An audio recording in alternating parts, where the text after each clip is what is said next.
Hi, this is Robin Kelly, a.k.a. Miss Ruby Tuesday, a.k.a. the so-called Cyberstalker. I'm going to try and make a long story short here regarding that arrest, regarding that website, regarding my demand for an apology from a man who intentionally pretended to be single in order to obtain sex. Yeah. Pretty crazy, huh? Up until that point, my life was my life, you know? And, yeah, it was insane. I was arrested, dropping my son off at school, and all of a sudden, I'm being thrown in the back of a car, and I'm being taken to the police station, and then I'm being told I'm a stalker, I'm an extortionist, that I'm a dangerous woman because I intimidated the witness. All of this just insane stuff. And then I learned after I get to jail that, you know, my daughter said there was like 20 cops here, and they completely destroyed the house. You know, I kept thinking, all of this for embarrassing somebody? Oh, wait a minute, that's right. The person I embarrass has friends in high places, obviously, you know. I discovered a few things, a few dirty cops, a few dirty DAs, just a bunch of underhanded stuff that took place during the course of my arrest. But, yeah, literally, I am the only person ever to be arrested for demanding an apology on the internet.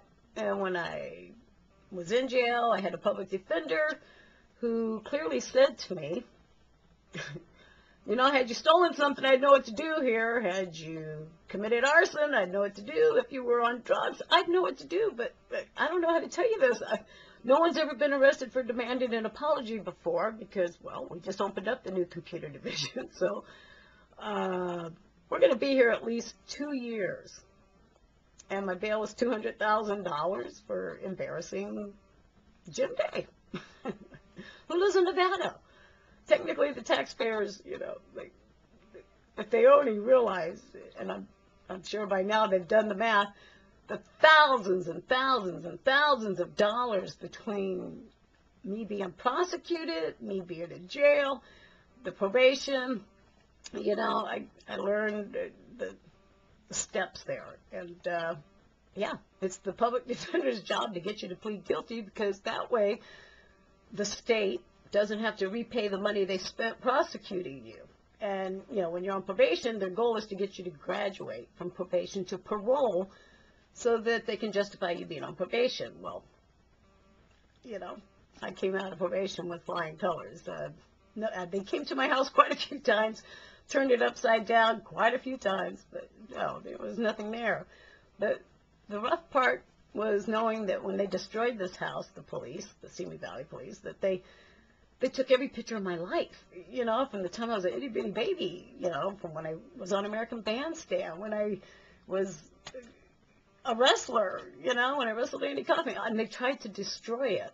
Well, yes, I pled guilty in order to get out of jail because I had never been in jail before. I'd already been sitting there 6 months. My son was going nuts. And to be quite honest, I just couldn't handle looking at all those women either. You know, I said, no, I'm guilty. Get me out of here, whatever it takes. So I got out, went to the appellate court, learned that, as the appellate lawyer said, you know what? You are the first person ever to be arrested for demanding an apology. However, you're not the first person who ever pled guilty to get out of jail. There are 4 out of every 10 people in jail who the court system knows are not guilty of the crimes they're being accused of, but they plead guilty in order to keep from losing their homes, their cars, their kids, etc. And so, you know, I obtained a different lawyer, and he went in there and sued under legal malpractice and the First Amendment and got back everything, every picture. My lawyer is a complete godsend. I love him. Really, truly, I am so grateful to have met this person. He was not cheap either, but you know what? He got back all my pictures. And I was on probation for 5 years, you know.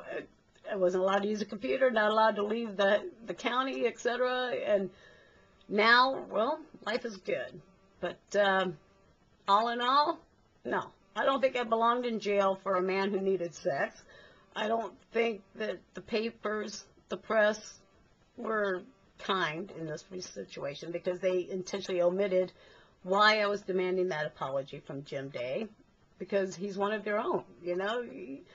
I mean, even his editor-in-chief at the Las Vegas Review-Journal, Tom Mitchell, clearly states, and I quote, "We back Jim 100% in this." And, you know, originally they were saying that I was arrested because I had embarrassed him to the degree that he had been blackballed. It was me who lost my job. It was me who lost my home.